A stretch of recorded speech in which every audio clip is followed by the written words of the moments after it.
mul on siin 2 kaarti ära volditud. Nii, võtame alguses ättu 4 ja voldime niimoodi kokku ilusti ja võtame risti 3 ja voldime niimoodi kokku.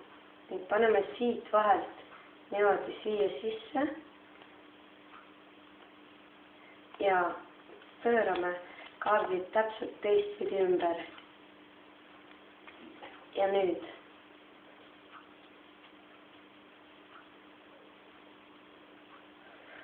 et te saaksite paremini näha, mis just juhtus, rebin pooleks ja näitan teile.